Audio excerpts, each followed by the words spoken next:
This is the I Read Comic Books podcast. I am your host, Mike Rapin. Joining me this week, really cool neo-noir versions of C.S. Lewis's The Lion and the Witch. Does that make me the wardrobe? Tia Vassiliou. Hello. And René Rodriguez. Don't take this the wrong way, but I think I hate you. Okay, thank you. Welcome to episode 361 of I Read Comic Books.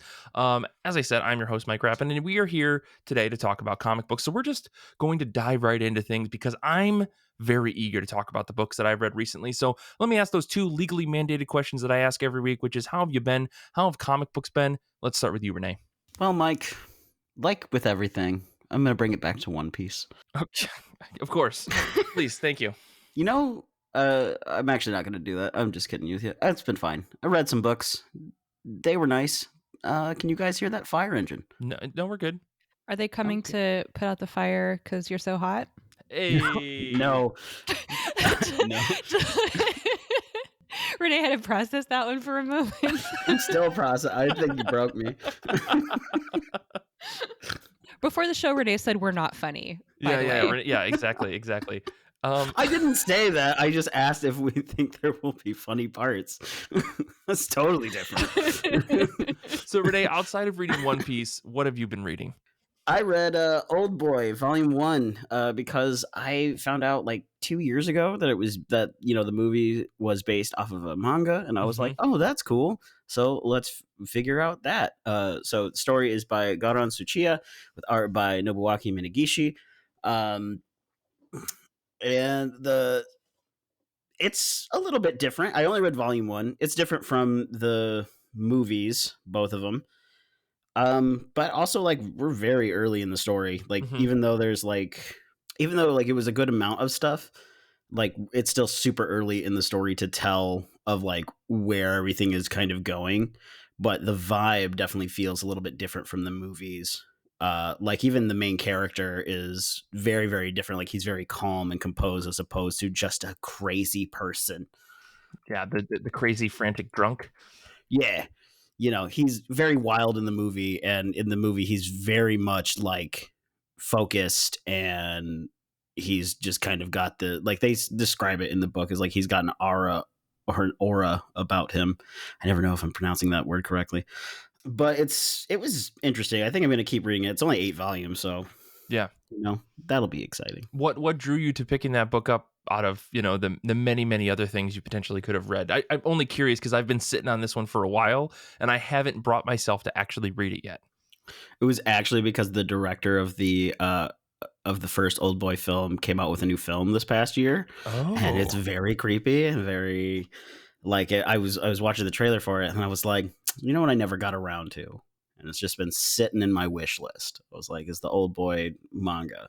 Oh, and yeah. so that is what led me to sort of deciding to read this. And then I was like, oh, you know what, I need to have something to talk about on the podcast. So 2 birds, 1 stone.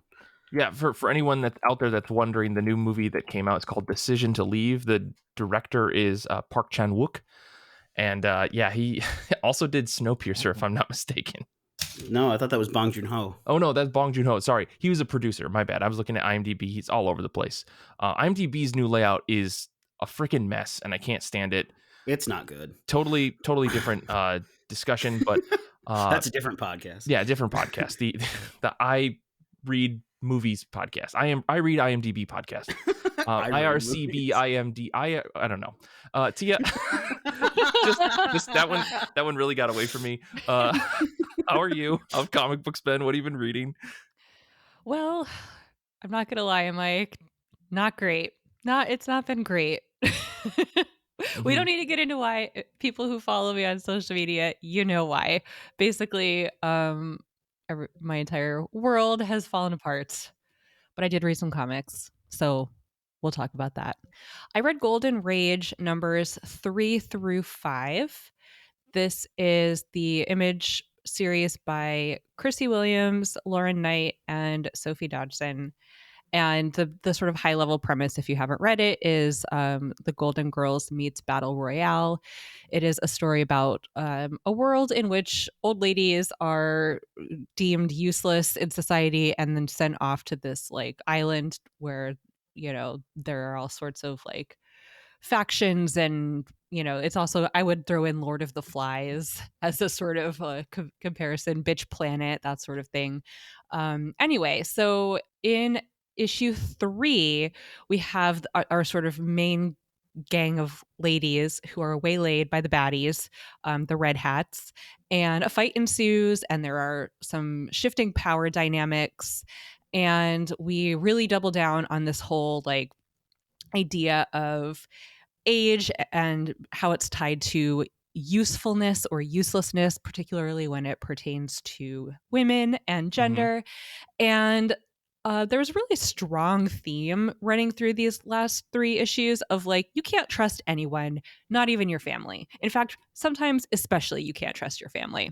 Sometimes Oof. you have to cut a bitch. And I mean, that's just how it is. Okay. Also, Okay. a theme that I really picked up on in this, I'm going to talk about the series as a whole, the first 5 issues, the first arc. Okay. Like, the rules are not real, okay? The universe does not care about you, and nothing matters. It's like the Stephen Crane poem, A Man Said to the Universe, "Sir, I exist. However," replied the universe, "the fact did not create in me a sense of obligation." Like, you make the rules, you could change the rules, the universe doesn't care about you. And that's like a really pessimistic view of things, right? Like, no Jesus Christ. matter what the context, a group of people will always be terrorized by the most violent of them. And I kind of wish that this story had proffered some kind of like alternative solutions to the problem. Like, I always want that from fiction where this is a theme. Like, okay, fine, yes, we get it. Like, people are bad, so what do we do about it?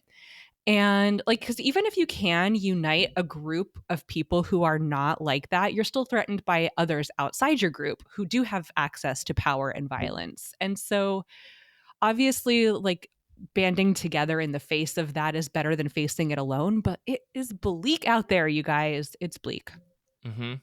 I also picked up on the theme of like mother daughters pretty much always having a weird relationship, which is another really pessimistic take without giving much like answer or alternative, or like, what are we supposed to do about the fact that we always resent our mothers and our daughters for not wanting the things that we offer them, or like the lessons that we learned so they don't have to, like, they're not interested in that. And it's just like another random unfair thing about the universe.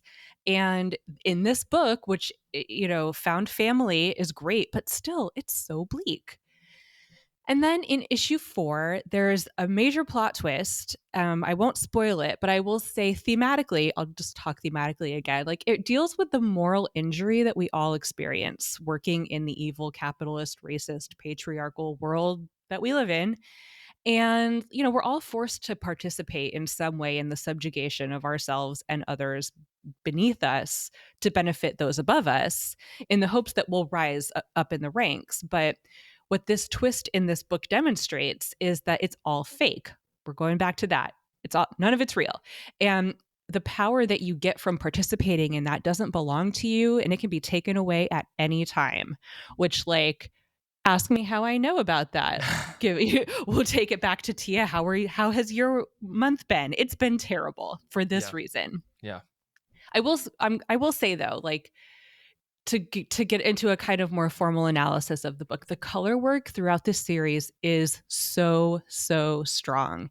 Sophie Dodgson's the colorist. It's really, really tight and edited, and what that does is any choices outside of that color palette are really deliberate and really contribute to the storytelling because it draws attention to that thing. And also, shout out to the artist Lauren Knight, because as I was reading, I noticed not every panel has a full background. And not every panel needs it. And this is another really nice way to emphasize the character-driven story and to use background details for emphasis in the story when it's needed. So the next time you're like looking at comics, just pay attention to the background and think about, when is the background fully depicted? When does it contribute to that story beat? Like, what is it giving in that moment? If it's just sort of a sketched out kind of suggestion of a setting, or if it's mostly left blank, just like think through what that's doing in the moment. It's done really well in this series. And then there's also really cool, like, shout out to Chrissy, the writer. There's really good kind of like meta-analysis about art and storytelling and humor. Also, trigger warning, there's like a whole thing with clowns if people are scared of clowns. Oh. Hold on. If we're doing trigger warnings, trigger warning clowns.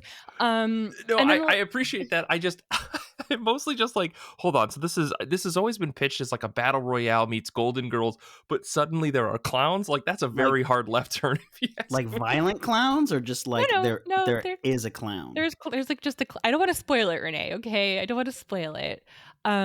Yeah. So in the trade paperback, which maybe I'll talk about this when we do our top of our pile, because the trade paperback doesn't come out until the 22nd. So maybe I'll save my. I did. Full disclosure, I did read the trade paperback version for this. Sure. So, how about I'll talk about the outstanding back matter when we do top of my pile. Perfect. That sounds great. Awesome. I've been looking forward to reading this. Actually, I read the first issue. And I was like, I think I got to trade weight this because it seems like it's a mini series, and I like that. I like just getting the one and done kind of stories like that. So I'm very excited to check this out this week. But we'll talk about that more a little bit later. I guess let me talk about a book that I've been reading. It's been a very chaotic week, just in terms of like I feel like I have no time because I keep saying yes to things, which is like great, but also like then I'm just tired all the time. I don't know. So I haven't had a chance to read a lot of comics, but I did sit down and I read, because like I'm always prioritizing all of the X-Men books, especially all of the Sins of Sinister stuff. Like, Kieran set up the beginning of this event in the most preposterous, insane way possible. And like we saw a lot of prelude for this. So like I've been reading all the number ones for this, and they've been, between Kieran and Al Ewing, and on this latest one, Cy Spurrier. This is Nightcrawlers number 1. Cy Spurrier's on writing, Paco Medina's on art. I mean, like top tier X-Men artist right there, as far as I'm concerned, Paco Medina. We've got J. David Ramos on colors and Clayton Coles on letters. And like I'm so mad about the reveal of this book. Like they're a couple pages in, some gears started clicking in my head, which they rarely do when I'm reading X-Men books, because ultimately it's all Deus Ex Machina bullshit and nothing matters. But then something clicked and I was like, hold on a second, what if they did this? And then I turned the page and it happened, and that was the most satisfying reveal, because for one, I was like, that's so stupid, they'd never do it, it would be really fun, but there's no way. And then suddenly a character revealed something and I went, oh my god, this is the most perfect event I've ever read in a long time. So I was very pleased about that. I'm really glad that it's true. I don't want to spoil anything, but this issue like was a really good kickoff to Spurrier's leg of the Sins of Sinister event. Like the dumbness of all of Mr. Sinister's gene splicing that's happening is absolutely bonkers in this specific issue. And I think Spurrier's been having a lot of fun pushing this whole idea with the spirit of variance, which is a reaction to the spirit of vengeance, like it's Ghost Rider, but it's not, which has been very fun. For those of you who aren't following along, like Banshee, the old school Banshee character, has been taken over by the spirit of variance who lives off of chaos thriving, which is really, really fun. And this other character called Mother Righteous, who is a question mark character who we really don't know the origins of, though this first issue may have revealed quite a bit more than we knew for a while. And doing some really fun, dumb world building stuff with the various characters because everyone's taken over by the sinister gene and cloning. And I don't know, like Kieran Gillen introduced this idea of quote unquote save states into the universe, courtesy of a mechanic in the world. Like I love this approach to this whole story arc of it's like a video game, and it's being executed in such a smart way that I think only the X-Men could really execute. That I'm just loving the whole setup and the whole premise, and everything's working, and I'm having a good time. So don't try to take this away from me. I know there's people out there who think this is the dumbest event that the X-Men have ever had, and I hope that you stop reading comic books and never come back, because it's so much fun. I say, if anyone says it's the dumbest one, challenge. Yeah, I know. Let's go back to Age of Apocalypse, okay, everybody? That would be such a fun episode. Like, what's your pitch for the dumbest X-Men book? Because truly, I believe with every fiber of my being that the best X-Men book has to being dumb is part of what makes them great. Yeah. Oh, totally. Yeah. For sure. Well, see, and this is I appreciate you guys bringing this up, because this is what the Mike's X-Men blind box is going to be. The little mini series we're going to do on Patreon is I'm just Brian and Paloma and Kara are going to sit down with a book of my choosing, no context, and just try to figure out what the hell's going on. And I'm so excited. Somebody needs to revive Kara when Kara first read Age of Apocalypse years ago and tweeted about it. Like, we need to put that on Patreon as an essay in tweet form. Oh my, yeah. I gotta find that Twitter thread. I'll see if I can grab that as part of the show. Like Kara's Twitter thread about Age of Apocalypse. Oh man, all I remember is that she was very, very obsessed with the mustached Cyclops. And you know what? I totally get it now. I totally get it. Oh, we all should. We should all be obsessed with it. Listen, I'm a mustache man now, so you know what I gotta do is put on some red glasses, and you know, I'd rather him have the mustache than like the weird like metal hair that he had in Age of Apocalypse. That was, I was like, he would singe off his hair. Honestly, I feel like Cyclops always has like a spiritual mustache, if that makes sense.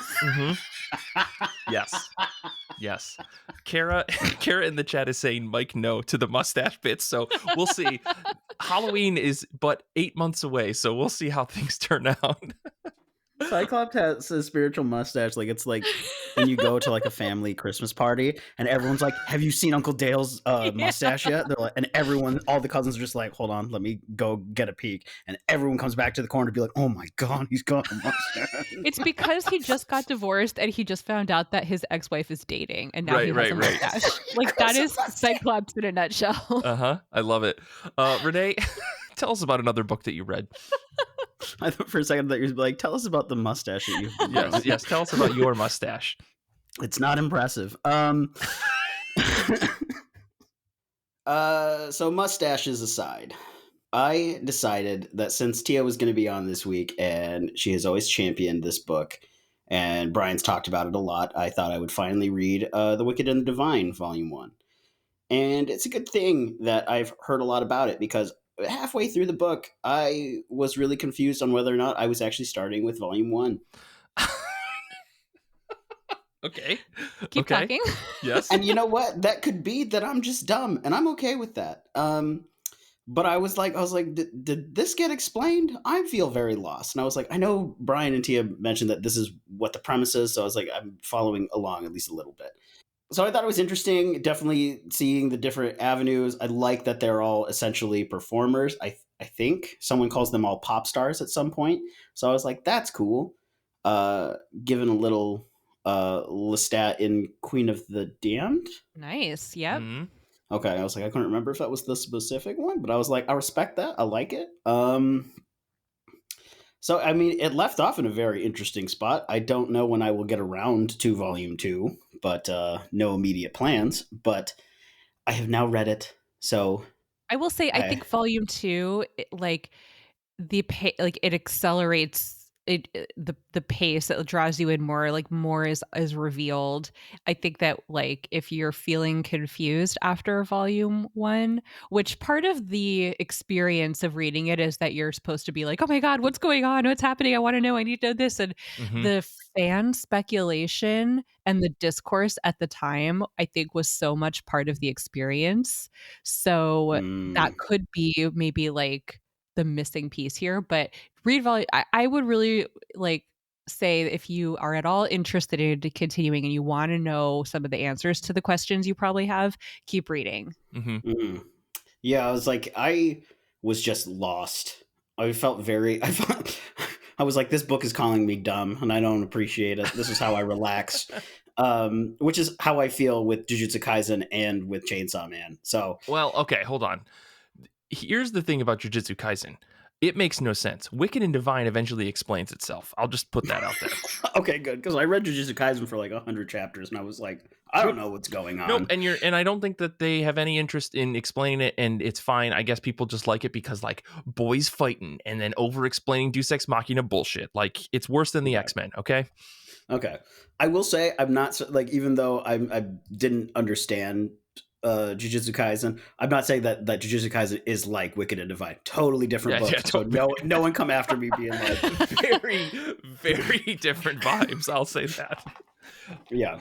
But I totally agree with what Tia said, though, right? I think that that first volume is kind of like intentionally leaves you with more questions than answers to almost like draw you in to reading more of it, because I feel like things do get answered in that second volume and then more questions are asked, and it just grows from there. Like, damn, this is making me want to reread all of Wicked and Divine like I I did know, me East and West, too. because like, what a time. I every time I go to, like, I literally went to the comic shop before we recorded today because I may have requested too many books that I wanted to fill up my backlog with, specifically X-Force, because I love X-Force. I know there are some X-Force haters out there of the recent stuff, but I'm loving it. And so I went down there and they had all the Wicked and Divine on the shelves, and I was like, is this happening today? Are we doing a Patreon mini-sode reread series? I mean, 'Cause we could do that. Listen, if the fans out there want it, I mean, scream into my email, ircbpodcast@gmail.com, and we can maybe make it happen.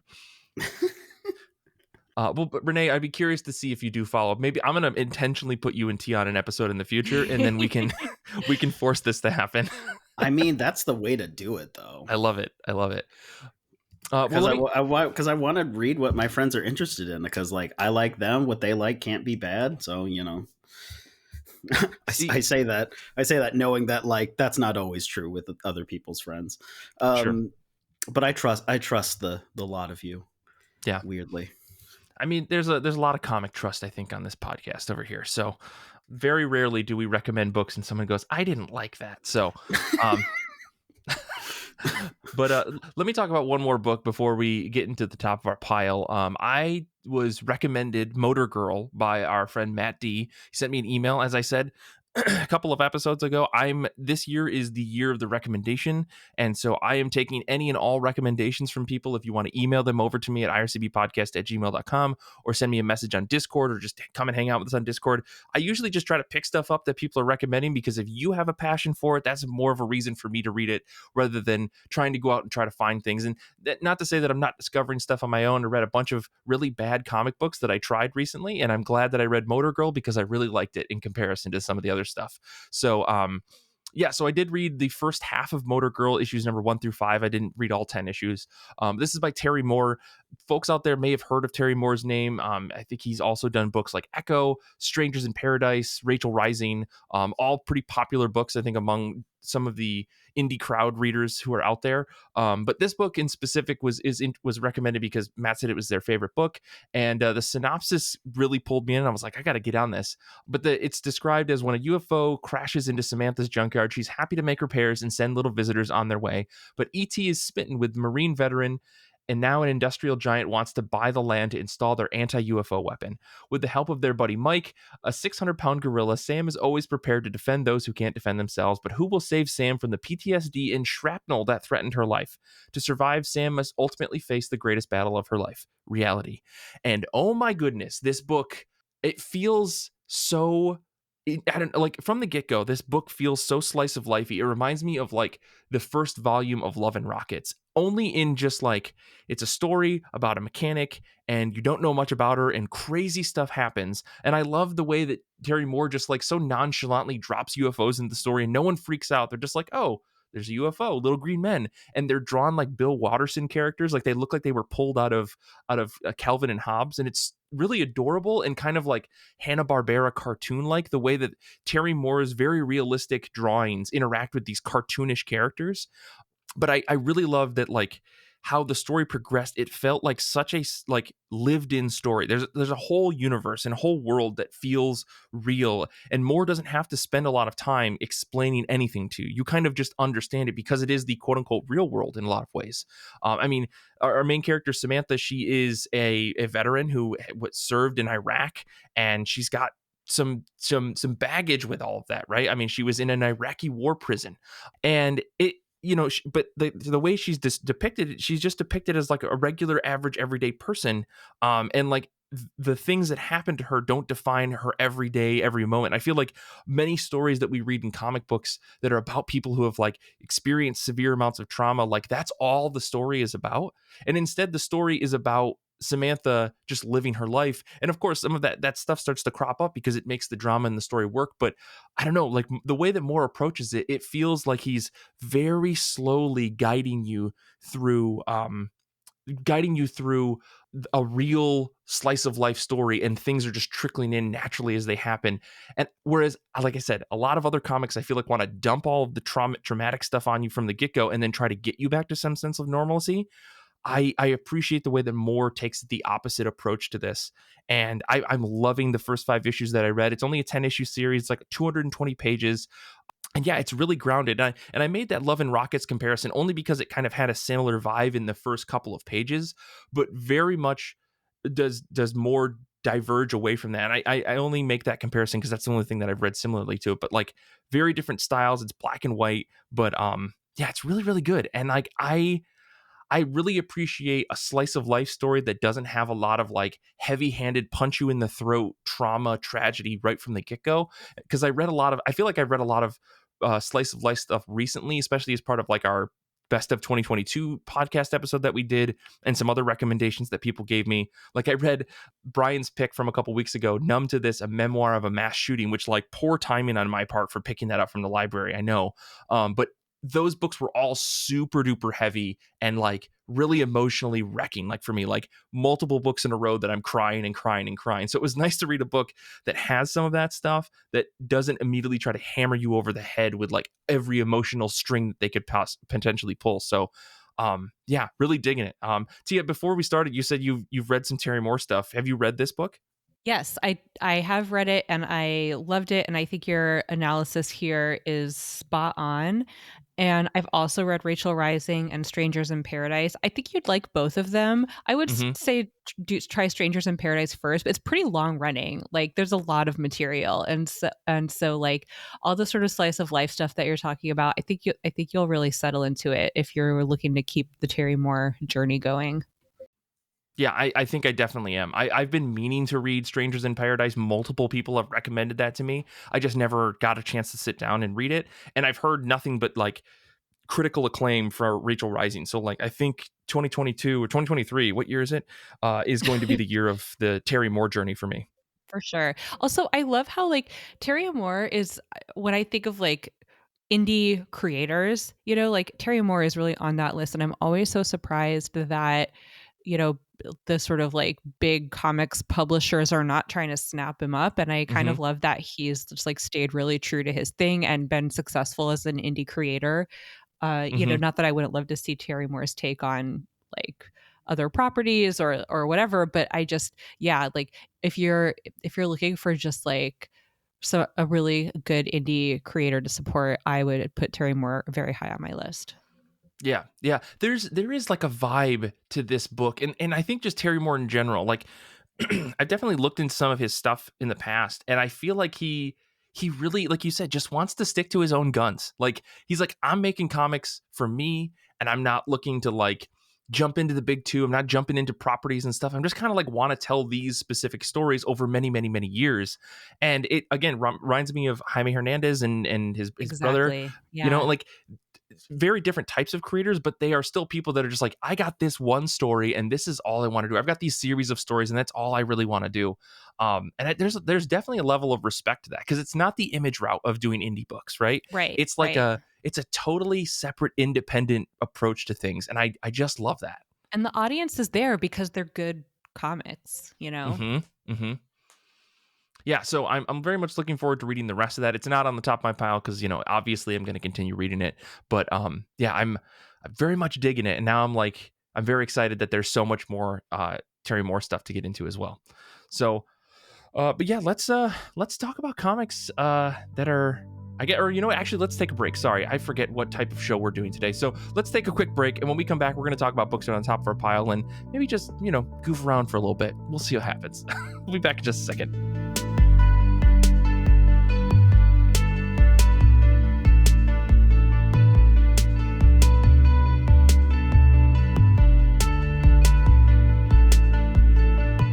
To wrap up today's show, we're going to be talking about just, the comics that are on top of our pile, comics that are new, comics that are old, comics that have been living on our shelves, physically, digitally, whatever fashion for forever, and you've just been meaning to read them. So we're going to talk about that. So I guess to get into things, Tia, why don't you tell us what's on the top of your pile this week?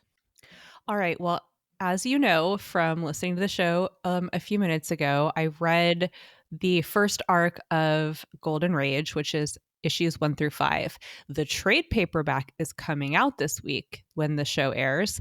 And I am here to tell you that the back matter is so outstanding that even if you've read the single issues, like you want to get the trade paperback just for the back matter.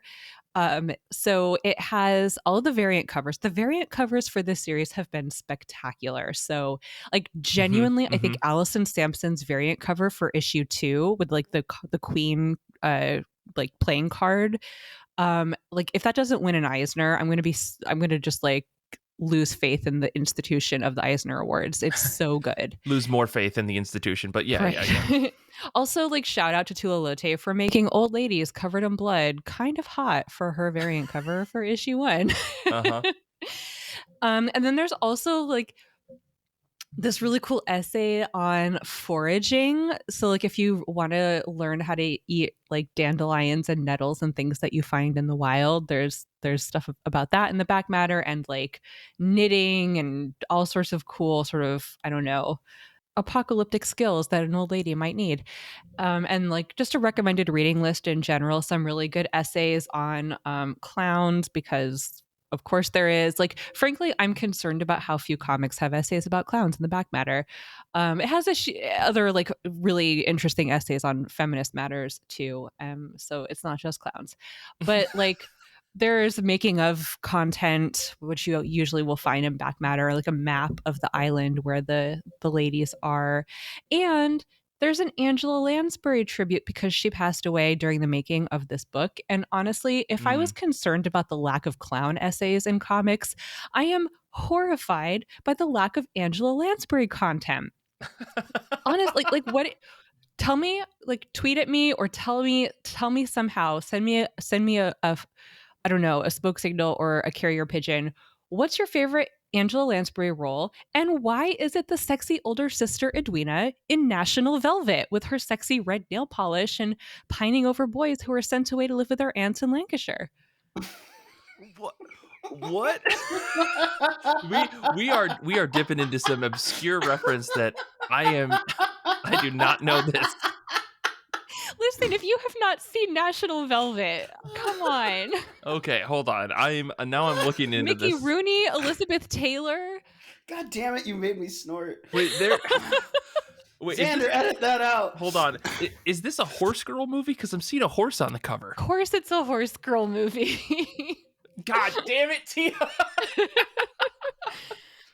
Okay, no, so what you're saying is that I need to educate myself with this horse girl movie because I'll see Angela Lansbury being the sexy cousin with nail polish. That's what I'm hearing. Yeah, she's the sexy older sister who's like boy crazy. Sister. Gotcha. Very cool. It's also like a really amazing feminist film. Like you just, it has all the things. Listen, it's going on my letterbox to watch list right now. And Mickey Rooney is not a racist caricature in this one. That's always a plus. He does cry though. Okay. The cover on Letterboxd is very pretty. If you get a chance to check that out. But I will. I'll have to check that out. If you say it's good to you, you know what? I trust you. I trust you on that. It's brilliant. Are the clown essays like what to look for in a clown predator or like predator? I don't know why I said it so weird. Like is it things to look out for? I hope that it's okay for me to say, I know that Chrissy Williams, the writer of this book, who is also an accomplished and wonderful poet, also does comedy, improv stuff, and has taken like clown, like and studied clowning, like studied clown, the art of being a clown. Okay. And so it's kind of like cool. It's really, the clown is like a vehicle for meta-analysis about art and absurdity. I think it's really smart. I think it's brilliant. Personally, I loved it. And like, so I recommend it. If it could help to diffuse your fear of clowns, honestly, because I don't have a fear of clowns. I know a couple clowns. That's why I was like wondering about this. It'll help you understand them in their clown persona in relation to art and absurdity in the world. Right. Okay. That was my only concern. I was like, what is the context of these clowns? Because I was like, I know some clowns, so I'm just wondering. They're mediating. They're mediating the intensity of pain and creation that exists in the world. Okay. I was like, do I just need to have like, I didn't know if it needed to be a bigger conversation. So, but thank you for elaborating. I appreciate that. And now I want to read this book even more than I did Yay. before. So thank you, Tia. Renee, why does it not shock me to have had heard you say, I know a couple of clowns? Like, I don't understand why that makes sense, but I feel like of all the people that I know, it's not surprising that you know somebody or multiple people who are clowns. I'm an affable person. You very much are. Speaking of being affable, you said you're retiring from comics in our notes. Explain. Damn Skippy. Okay. I am considering retiring from comics purely because I haven't read any in a while. Okay. But I was like, also, again, I wouldn't really hold me to that when I say I'm retiring from comics. It's not really real. So I said in the notes that, I'm retiring from comics. If that doesn't shake out, probably Tom King's Supergirl, Woman of Tomorrow, or Boom's Power Rangers, because those are both books I've been reading to read. I have purchased them both, so they are just sitting in my iPad, judging me, being like, why haven't you read us yet? And I was like, I will get to it when I get to it. Okay. Well, I mean, like, if you need something to rekindle your love for comics, beyond the manga that you're regularly reading or semi-regularly reading, I would recommend the TMNT/Power Rangers crossover that's currently coming out. Actually, that's what inspired me wanting to read the Power Rangers, because I had been reading Ninja Turtles when they first started coming back out. This was like 10 years ago. Oh yeah. And so like I was like, oh, I left off at some point there, and I was like, I'd have to dig through my singles to find out where I left off because I don't remember. And I was like, you can start Power Rangers off from number 1. And I went sold, and we've just kind of stayed that way for however long it's been, because I don't count because I'm bad at math. That's okay. This is a comic book podcast, not an arithmetic podcast. Thank God, because otherwise I'd be like, why am I here? I brought you all here for an elaborate plank. Do math over an audio medium. It's just my 8th grade teacher's elaborate way of trying to make sure I still do numbers. Yes. Well, let me just shout out some folks that were hanging out with us today on Discord.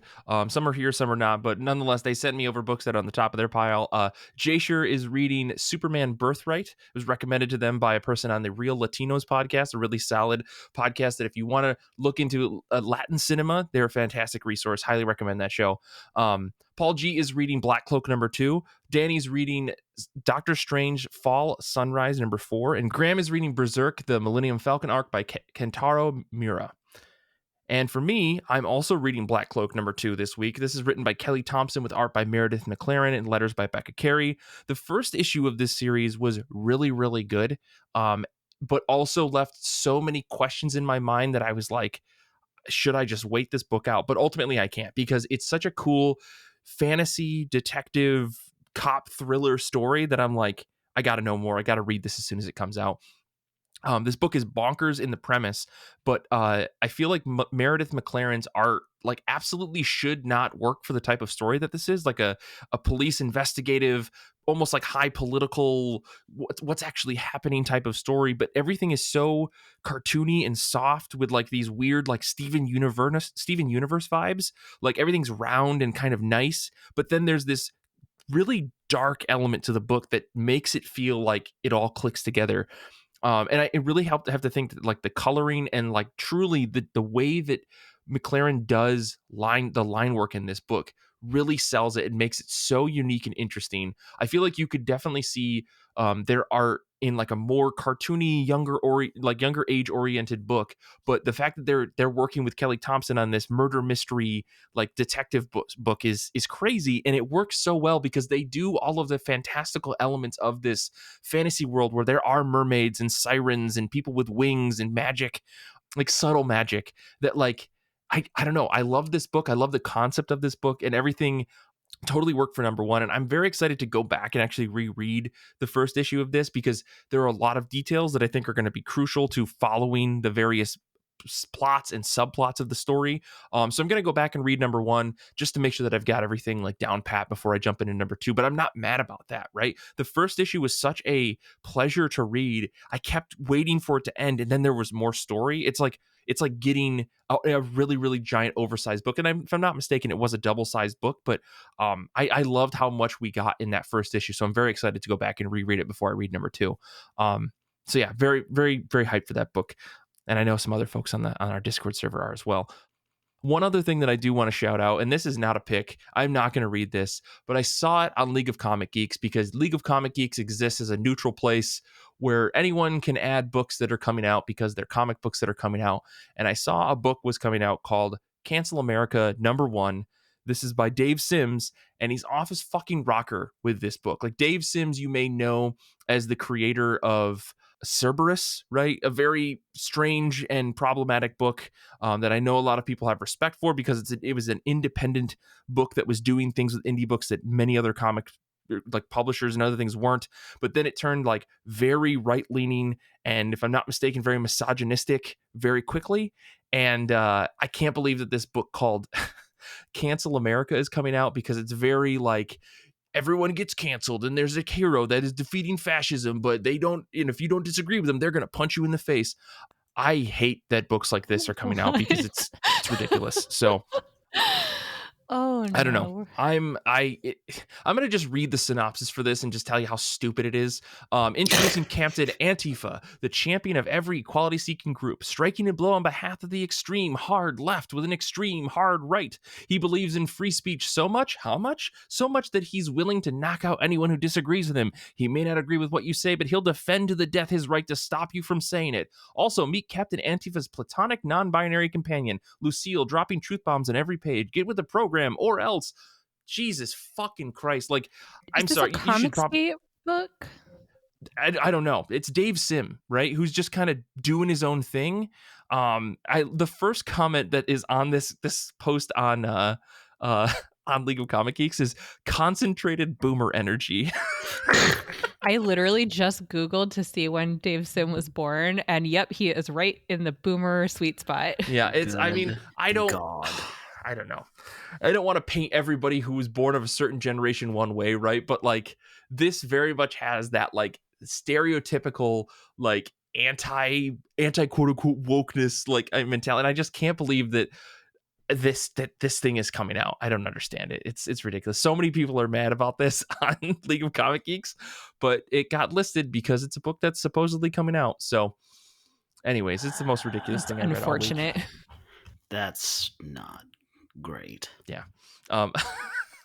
Well, I guess I not to leave this whole episode on a down note. Any final thoughts, I guess, before we wrap up? Anything you guys want to shout out before we go into the credits here? No.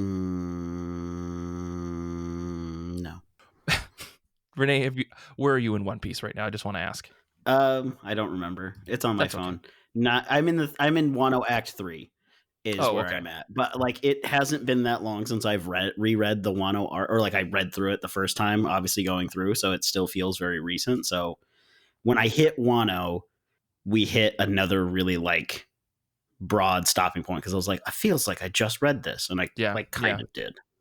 But I'm like 50 chapters away from being like caught up. Okay. I mean, Wano is very, very, very, very long. So I just was curious. Have you gotten through Doflamingo's arc? Because still one of my faves. Still one of my faves. No, it was great. Going back through Dressrosa, I was like, I love One Piece. I love One Piece. Right. Like honestly, I take back what I said back in October when I was like, I'm going to do this every year. I was like, that's a lot. That's what a crazy person says. And at the time, you guys should have called me crazy because that's insane. But I will say, I probably will read One Piece all the way through again, just maybe not next year. Yeah. Okay. Like 2 years from now. That seems more digestible. Well, any final thoughts from you, Tia? Any New Year's resolutions you're making for comics and stuff in February? If anybody's hiring, hit me up. Yeah. Yeah, reach out to us. We'll make that connection happen. Well, cool. Well, thank you both for joining me this week on the show. Very happy to know that there's so much to be written about clowns, as well as Angela Lansbury. So thank you for bringing that to my attention, Tia. But next week on the show, Paloma, Paul, and I are going to be talking about what they said are the best jackets in comics. There's a list that Paloma and Paul have started to come up with some of the best jackets. Somebody threw this idea out there, and Paul and Paloma were like, yes, let's make this happen. So it's going to be a really fun episode next week.